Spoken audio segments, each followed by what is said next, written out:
साथीहरु नमस्कार छ सबैलाई।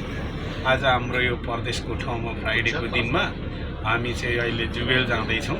सबैलाई स्वागत छ हाम्रो यो युट्युब भन्ने हाम्रो भिडियोमा।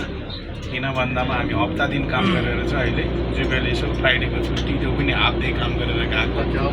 त्यही भएर अब हामी पूर्व पश्चिम दक्षिण उत्तरको सबै दाजुभाइहरु हामी भेला भएर काम गरेका छौं।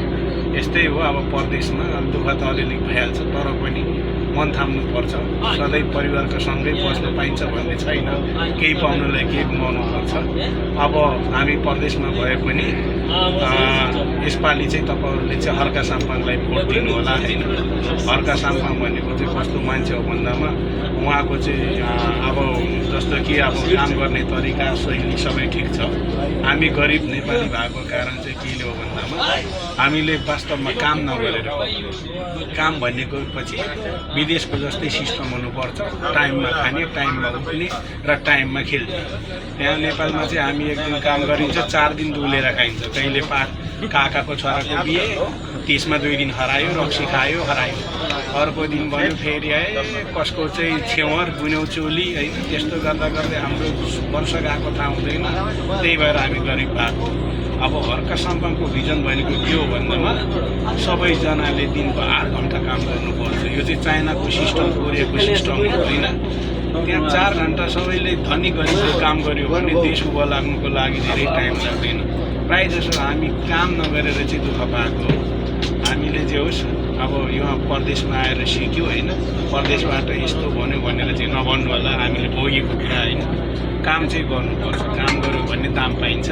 हाम्रो देशमा खास गरी हामी काम नगरेर चाहिँ दुःख पाएको हो।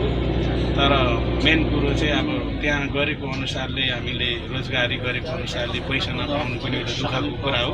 रोजगारी अलिकति छैन। एउटा टोइलेट सर्नको लागि पनि अब त्यो टोइलेटमा कि त आफ्नो दिदी नर्स हुनु पर्यो, या त दाजु डाक्टर हुनु पर्यो, या त दिदी डाक्टर हुनु पर्यो, अनि मात्रै त्यहाँ जागिर पाइन्छ टोइलेट सफा गर्नलाई पनि। त्यही भएर हामी बिर्सिनु परेको छ।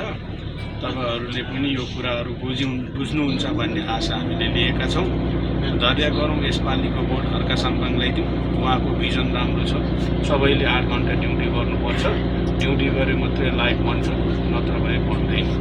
हामी अब आज यहाँ खायो, उता खायो, काकाकोमा खायो, बाउको खायो, कता कता हिँड्यो होइन। त्यसरी जिन्दगी बन्दैन।